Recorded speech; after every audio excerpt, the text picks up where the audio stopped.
It's a beautiful day on this hollow earth, a beautiful day for a cousin.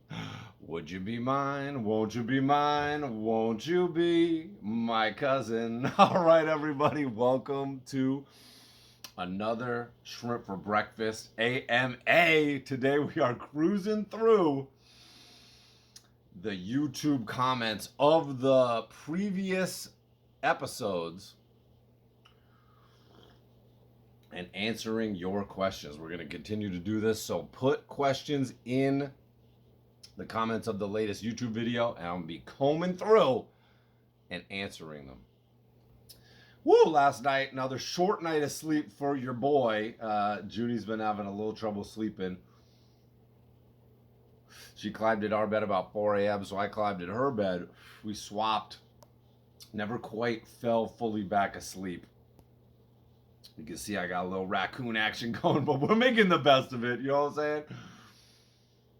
We're going to get this hype vid going. We're going to get the morale. Pump it up, yo. Pump it up, yo. Right? You got to be a self-starter.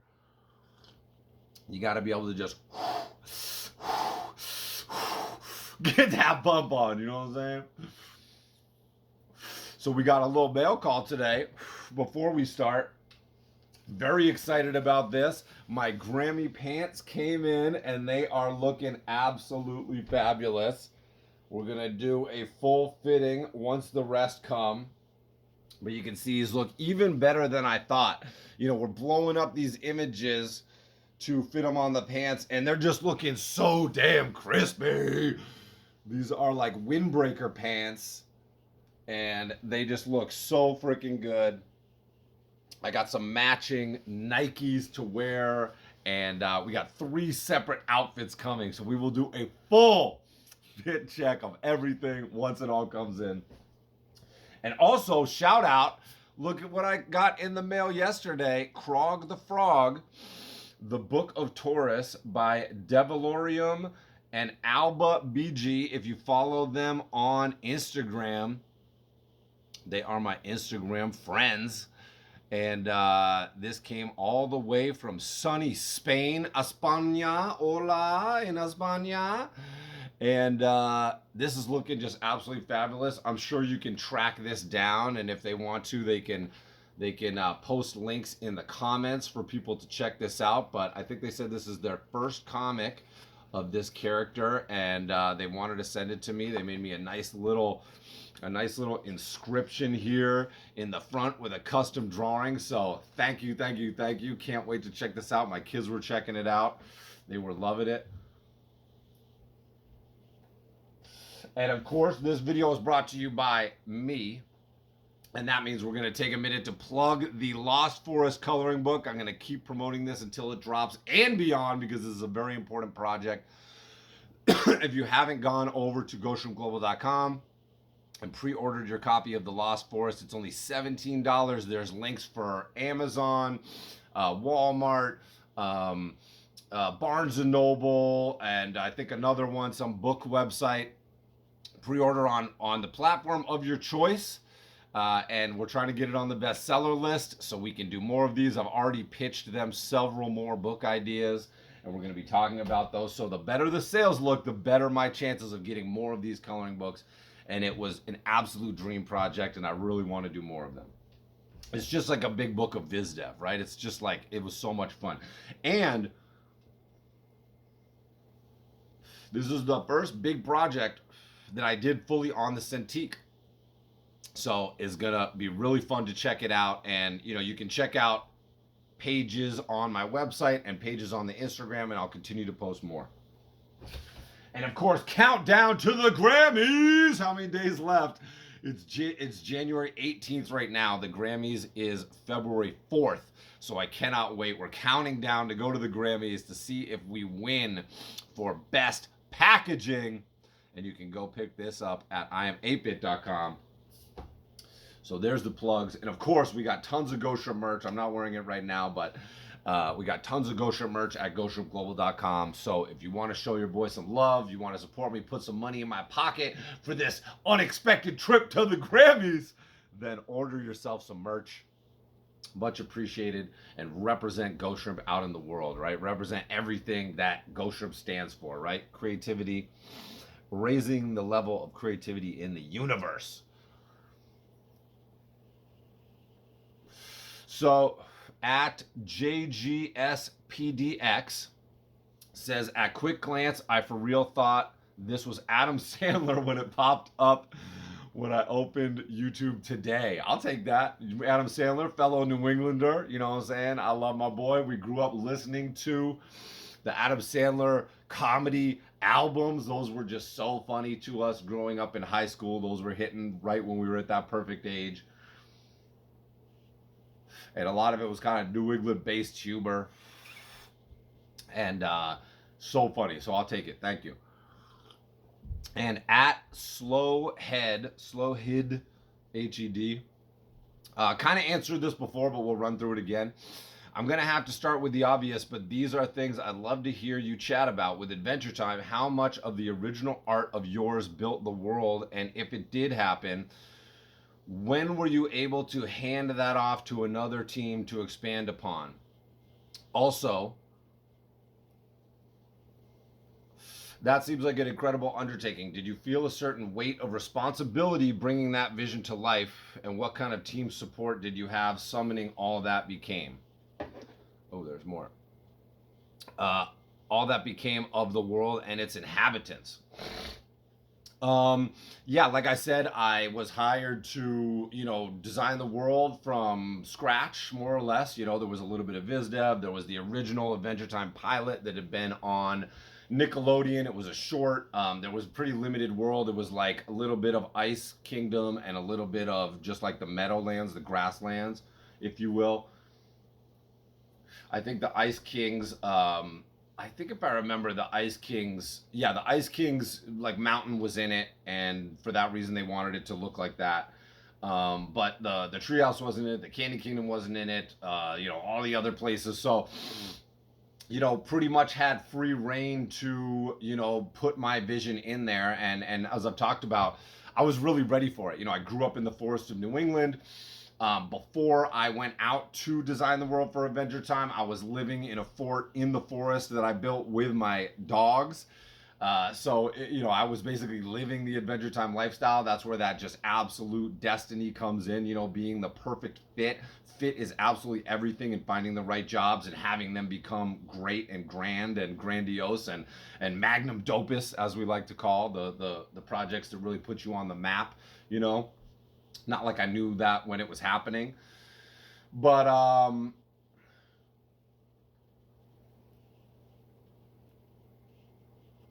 yeah, so the original art, it was all by original art. You know, all those main locations, the first I did tests of the Candy Kingdom, the Ice Kingdom, the Candy Kingdom in the Treehouse, multiple variations. Then we were designing, all the other locations. All the other houses, Marceline's house, Tree Trunk's house, Lumpy Space, all that stuff. And then so before the show started, I designed the world, designed the map, and then as we got into the show, I was the head background designer. So each week I'd have a certain amount of breakdowns, certain amount of scenes, a certain amount of backgrounds to do. And, I would design, because I was the head background designer, they gave me they put the bigger load of new locations on my plate so I could continue to create the vision of the world. There's other background designers that worked on the show. So yeah, it's everything in animation is a team effort. There's multiple background designers, multiple character designers, multiple props and effects designers, multiple people coloring backgrounds, multiple people coloring characters, multiple people coloring props and effects, several teams of storyboard artists, multiple writers. It's a big team effort. It's a conveyor belt. It's an industrial factory model to make this product, right? And that's why it's so hard to, the idea of making art by committee is such a hard thing to do.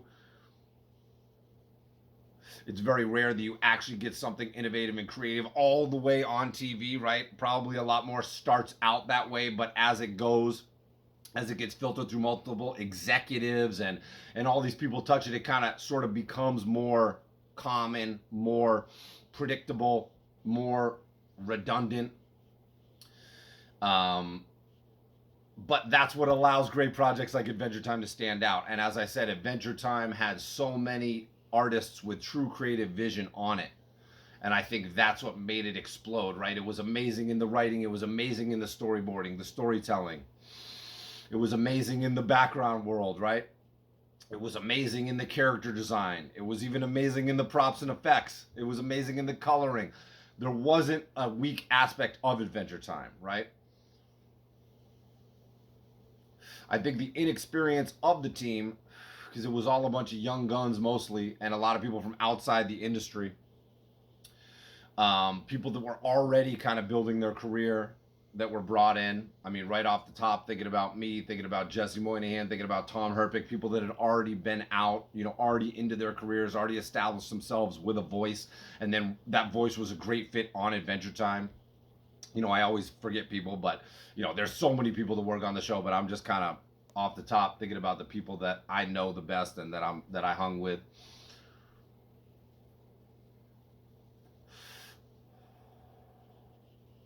And yeah, so I would do a certain amount, and then everybody else would work on it, and then also it all goes overseas. I didn't know any of this coming in. I was very ignorant to the ways of the animation industry, the strange magic that is the industrial animation industry. So then it all goes overseas to Korea, to various other places. I think we were using 2 studios in Korea. I can't remember off the top of my head the names of them. Maybe Rough Draft was one of them.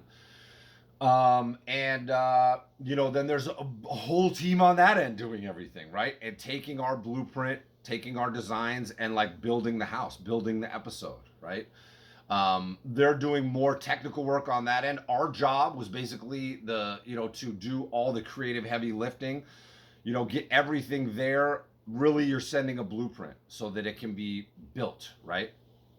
So we're not leaning on them for creative stuff, although of course they're bringing their own, I'm sure, creative skills to it. But mostly technical execution happening on that side, and then back and forth with retakes and lost in translation from the different cultures.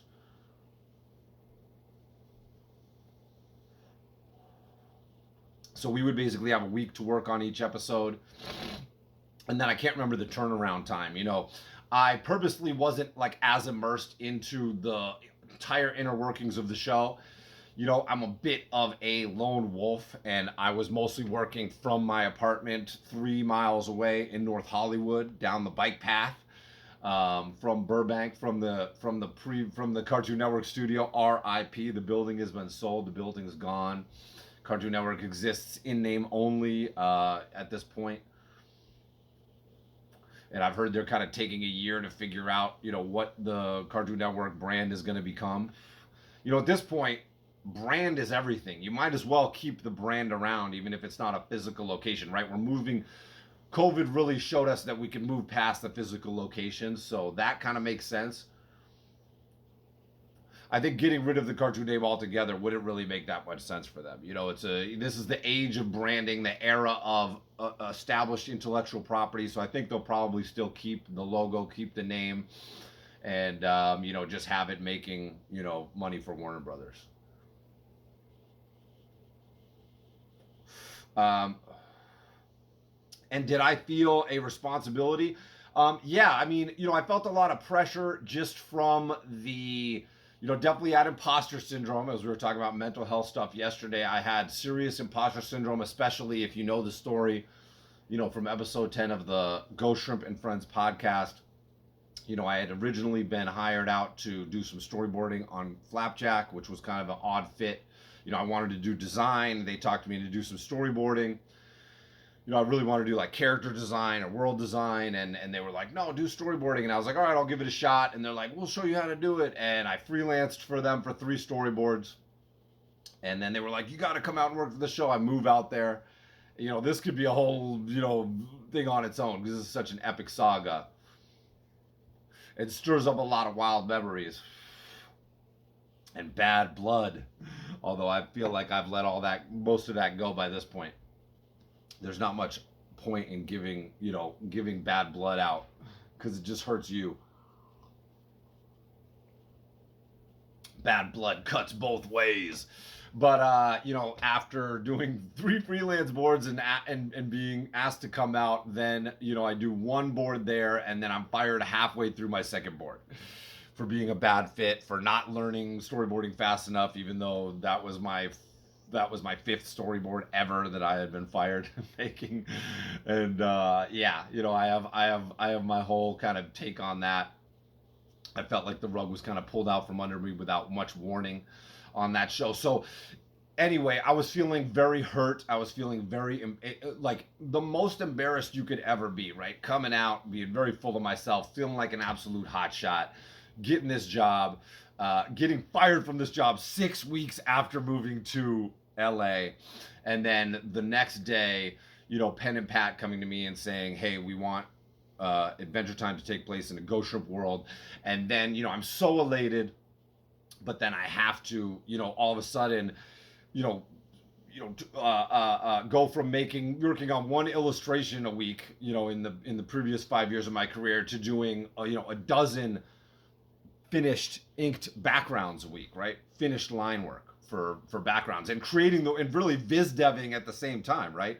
We made the main locations, but we're making up new places, and I'm having to pick up all of this on the fly with no training, not even having, not even knowing what I was getting into, right? But again, shout out to Nick Jennings, the art director, for being the facilitator of me fitting into that show. Without him, I never would have made it, just like I never would have made it through high school without Miss Stoddard, the resource room teacher, the recharge room teacher, as everybody called it. I was a special ed kid. He was like my resource room teacher for Adventure Time. He really made it easy for me. He didn't overload me. He saw what I was capable of and what my limitations were, and kept it within there. And he was just one of the most high morale guys you could think of. And I'm a high morale guy too. And that was a winning combination. And then Kelly Cruz, the producer, allowing me the freedom to really create my own schedule and work from home, was absolutely necessary. On Flapjack, they were giving me a hard time about working from home. So, bad fit, good fit shows the difference, right? Bad fit, not going to work. Good fit, become a legend, right? So never be afraid to let go or walk away or quit. I've quit bad fits. You learn from your mistakes. I don't get involved in bad fits anymore. It's a waste of my time. It's a waste of their time. You can pretty much tell right off the bat with the personnel, and it's really a personnel issue, right? Like I said, I can take absolutely any job, and if you say, Ghostshrimp, do your thing on this, I will make it great, right? Guaranteed. So this is the thing: if you have Ghostshrimp on your team and you use Ghostshrimp wrong, I mean, that's kind of on you. You kind of fucked up, right? I am obviously an incredible creative asset, so it's mind blowing to think that show had me on the team. Not to toot my own horn too much, but had me on the team. Couldn't figure out how to use me. Let me go. Right? It's like sports. They drafted me. Couldn't figure out how to fit me into their rotation. They let me go. Adventure Time wins the championship, fucking 10 years in a row, and Flapjack is canceled. Right? So. Speaks to the management of that show, speaks to the leadership of that show, right? And it being a fit of the time, right? It being a fit with the turning over of leadership at Cartoon Network, right? It was from the previous regime. A lot of stuff gets axed, right? But as we know, if you're making money, they keep you around.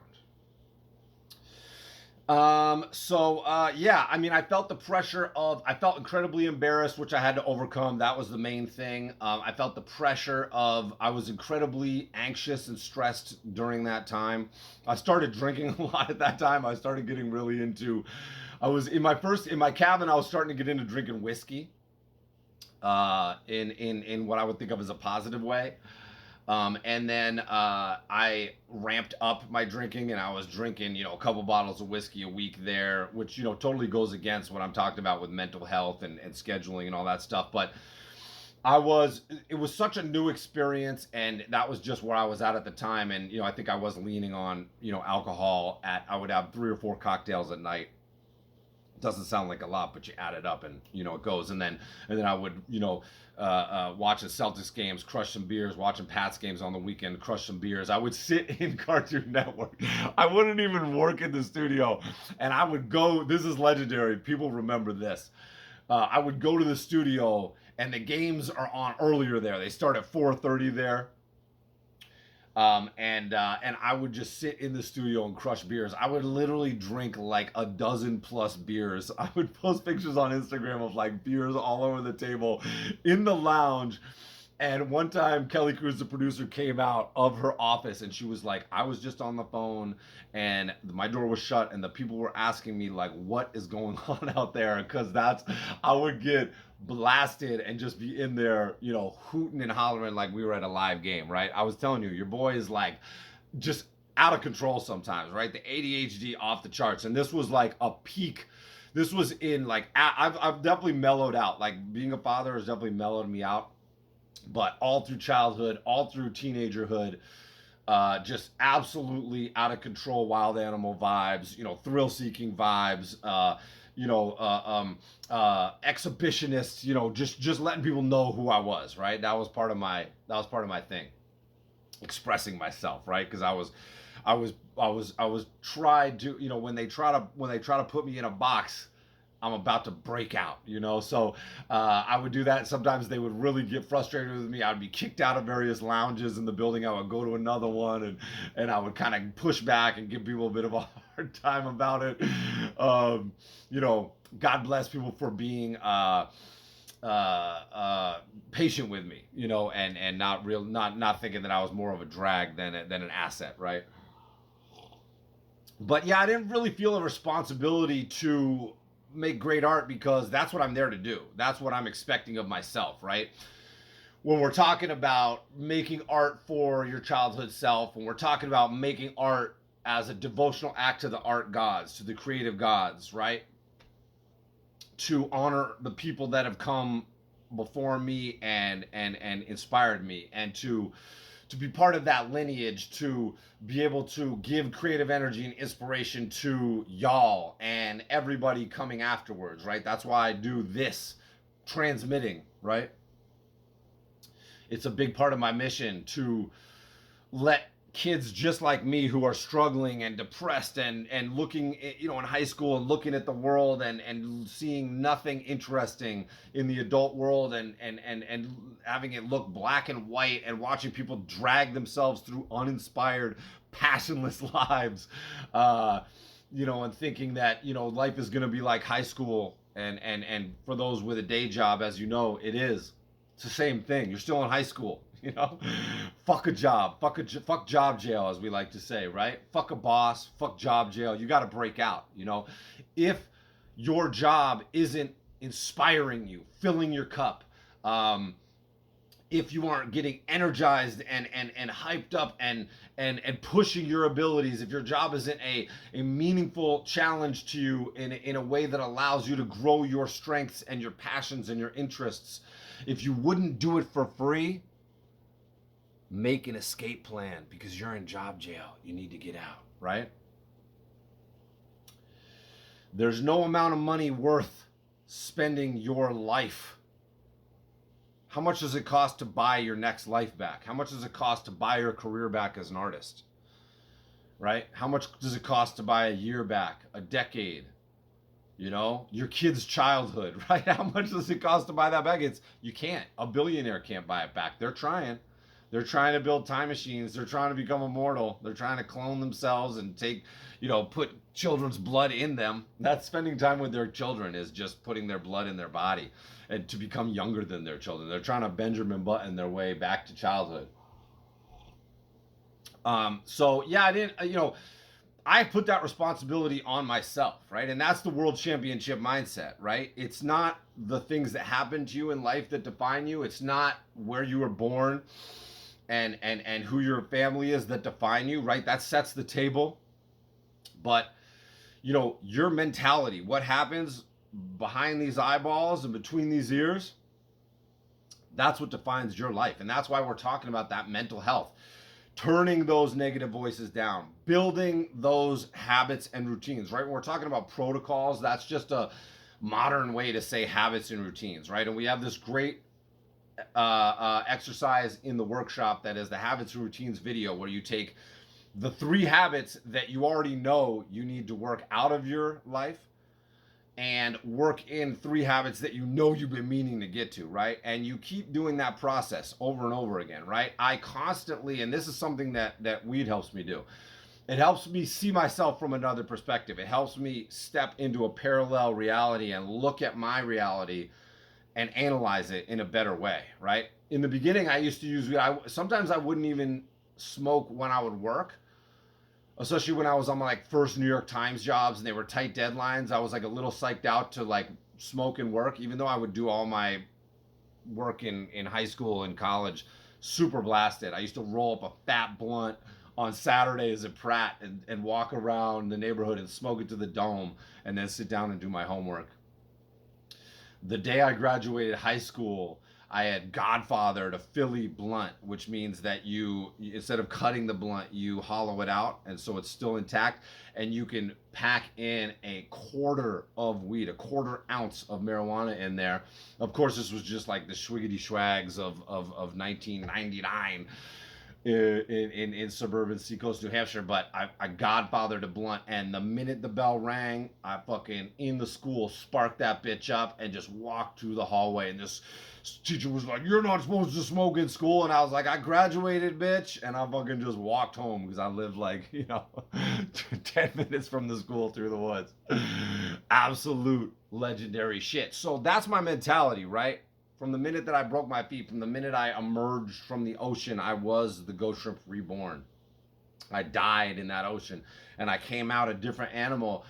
And that animal said, "I'm done being told what to do. This is my reality. This is my life. This is my fucking world, And I'm here to do what I want, crash and burn, climb to the top. I'd rather fail on my own terms than succeed on someone else's terms, right? Success on someone else's terms isn't any kind of success I want to be involved in, right? I want to be in control of my own destiny. So I've always had that world championship mindset from that point forward. When they told me I might never walk again, I was like, no. A flip switched and went, something broke in me, and that fragile part of me broke, and I swept it under the rug, and I fucking swept it into the dustpan and sent it to the dump. That shit was done. And ever since then, I've just been like, I am here to do my absolute best. I can count on myself to put myself in the position to prepare and immerse myself in the process to give myself the best odds of having the outcome that I want, that working at the edge of my abilities, my technical ability, leapfrogging my creative ability, stepping up to the challenge of each project. And that's why you got to love projects that push you, right? I was intimidated by Adventure Time. I had imposter syndrome at all the amazing people I was working with, Andy Ristino's another one. I had known him previously, and some people can just sit down and bust out a drawing that looks effortless. And I really labor at my work. I can't just if someone's watching, I have stage fright, and I can't just not stage fright even, but I'm just aware of it. I have to forget about this reality to create that reality. I can't be aware of both and make something really dope. Maybe I'll catch, something and do a cool drawing, in around people, but ask people how many times they've seen me draw in person. It's I could basically be just a fake person representing Ghostshrimp, because not many people have ever actually seen me draw in real life. Even my family, I'm like, beat it. Um, but I definitely had to overcome a lot of imposter syndrome, and that's something we can talk more about. Um, but yeah, it was the biggest challenge of my creative career, and it was the biggest triumph of my creative career. Right? If you really want to, if you want to hit that game winning grand slam, you got to be up at the plate and you got to be fucking fearless. You got to be ready to swing for the fences, right? So I was ready to give it everything I had. So in that way, I wasn't intimidated by the responsibility. So there you go. Answered one question. Hey, keep them coming. We're going to keep coming. Sometimes they'll be quick, sometimes they'll be slow, but this is really fun to just marinate on these juicy old questions. And the deeper we get, the newer territory we'll get. I love to just go off the dome and especially smoking because it allows us to find that new territory. We're here exploring together. We're here exploring the internal landscape of Ghost Shrimp together, y'all. So there we go. Another shrimp for breakfast. Have a great day. Have a great week. And we will see you tomorrow.